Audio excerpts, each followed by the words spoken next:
Well, Rio Tinto has agreed to one of the biggest settlements in Australian tax history of nearly $1 billion.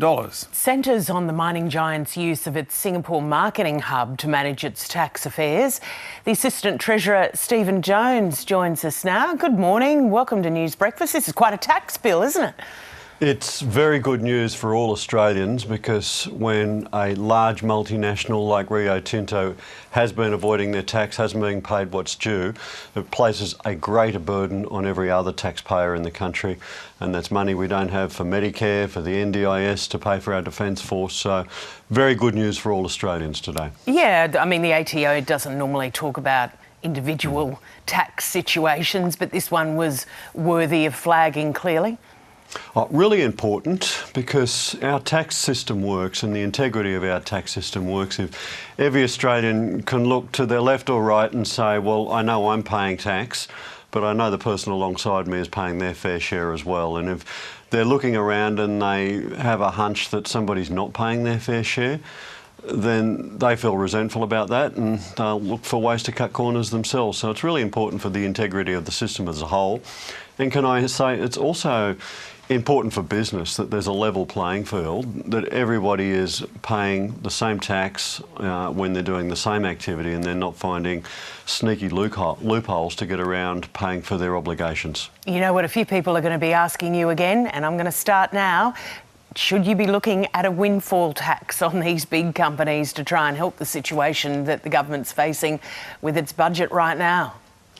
Look, it's not on our agenda. We will do all of the things that we promised to do before the election, and in this area my colleague Andrew Lee is doing a great job working on a project of reforms around multinational tax avoidance to ensure that we can strengthen our rules, strengthen our laws and our enforcement capacity to not only crack down on companies like this one that have reached a settlement after doing the wrong thing, but looking right around our economy to ensure that if businesses are doing their business here, making big profits here, they're not using sneaky loopholes and accountants' tricks to move the economic activity on paper offshore to avoid tax. So we'll do that. We'll do the things that we promised, and if there are more things that we need to do, then we'll look at those down the track. But nothing more than what we took to the election is on our agenda at this point. Yeah, last week you were on the show just talking about the budget, quite frankly, and you were saying, look, it's tough. It's going to be tough. That's the message that keeps coming out. As the days go on, have you had more thoughts about what you'd cut? Well, my colleague Katie Gallagher and Jim Chalmers are doing an audit of rorts and wasteful spending at the moment. It's going to take more than that, isn't it? Rorts and wasteful spending isn't going to get that budget into shape.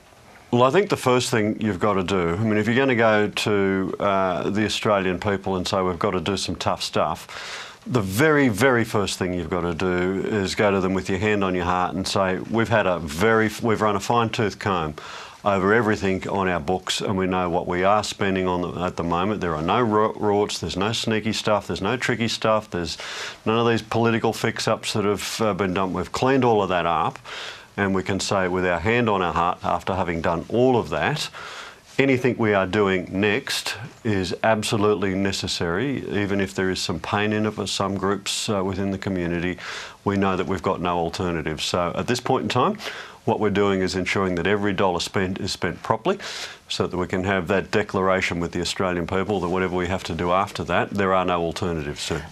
Do you share the Prime Minister's concern that the RBA is at risk of overreach with the interest rate increases? The RBA plays an incredibly important part in our community. It's held up on a pedestal, if you like. And every now and then it's important to remember they're actually humans, and no institution is beyond reproach, review or reflection. And if we look at what's gone on over the last 12 months, it's easy, I guess, for us to look in 2020 hindsight, but there are many Australians who are saying, well, hang on a moment, less than 12 months ago we were given forward signalling that interest rates were going to remain flat or low for the next 1 to 2 years, and now they're on the march. I think it's important that the elected arm of government is putting as much spotlight and much attention on these independent arms of government, the Reserve Bank, to say, have you got every call right? And let's not increase those interest rates a cent more than they need to. A percent more than they need to. Yeah. Stephen Jones, thanks for your time this morning. Good to be with you.